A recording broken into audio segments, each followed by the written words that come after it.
ជំរាបសួរបងប្អូនអតិថិជនទាំងអស់គ្នាថ្ងៃនេះនាងខ្ញុំមកថតអាប់ដេតស្ថានភាពផ្ទៃមុខរបស់នាងខ្ញុំបន្ទាប់ពីនាងខ្ញុំយកចិត្តទុកដាក់ថែរក្សាយ៉ាងខ្លាំងក្នុងរយៈពេល3អាទិត្យមកនេះនាងខ្ញុំទើបតែជប់ធ្វើការថ្មីដែរទេបងប្អូនហើយទើបតែយកចិត្តទុកដាក់នៅក្នុងការថែរក្សាផ្ទៃមុខខ្លួនឯងប្រហែលជា3អាទិត្យនឹងទេដោយដែលនាងខ្ញុំបានជម្រាបជូនបងប្អូននៅคลิปមុនហើយថានាងខ្ញុំការងារនាងខ្ញុំលើកមុនគឺជាអ្នកបច្ចេកទេសនាងខ្ញុំអត់ដែលយកចិត្តទុកដាក់ថែរក្សាសុខភាពផ្ទៃមុខខ្លួនឯងសោះតែម្ដង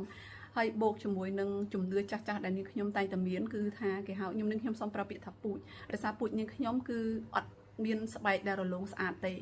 ភាគច្រើនគឺមានអាចរុយទាំងផ្ទៃមុខអាចរុយទាំងដងខ្លួនហើយនឹងស្បែកមុខគឺអត់រលោងទេស្បែកមុខគឺមានភាពគេហៅថាអត់ស្អាតតែម្ដងបងស្រីនាងខ្ញុំក៏អញ្ចឹងអីក៏អញ្ចឹងដល់នាងខ្ញុំមានជំនឿមួយនឹងនាងខ្ញុំគិតថាទោះបីជាយើងថែខ្លួនបែបណាក៏វាអត់ស្អាតបានដែរនេះជាជំនឿចាស់ជំនឿដែលនាងខ្ញុំតែងតែ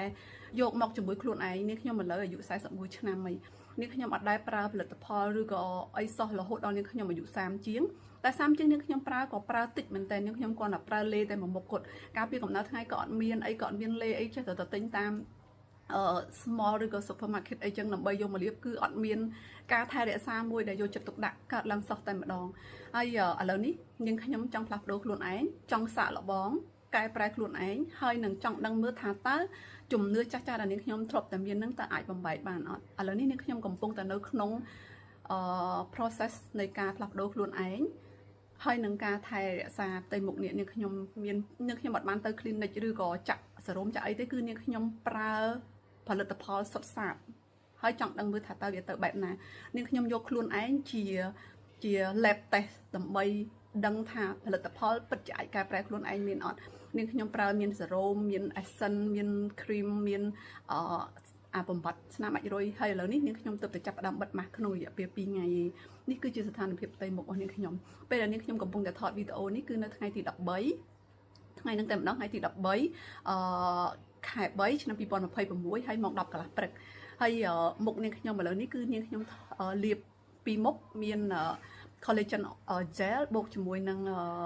sunscreen នឹងខ្ញុំទៅតែលាបបានម្ដងទេនាងខ្ញុំអត់ទាន់បានថែមជាន់ទី2នៅឡើយទេហើយកាមេរ៉ាដែលនាងខ្ញុំកំពុងតែថតហ្នឹងគឺ Samsung Ultra S25 ហើយនាងខ្ញុំអត់បាត់ដាក់ filter ទេនេះគឺជាកាមេរ៉ា Zin ចេញពី Samsung តែបើសិនជាករណី Samsung គេកែតិចតួចពីកាមេរ៉ា Zin អីខ្ញុំអត់ដឹងតែនេះគឺជាស្ថានភាពមុខពិតប្រាកដដែលនាងខ្ញុំកំពុងតែមានហើយនាងខ្ញុំនឹងបន្តអាប់ដេតរឿយៗជូនបងប្អូនថាស្ថានភាពវាទៅបែបណាព្រោះដោយសារនាងខ្ញុំកំពុងតែចង់ផ្លាស់ប្ដូរខ្លួនឯងកំពុងតែចង់ដឹងថា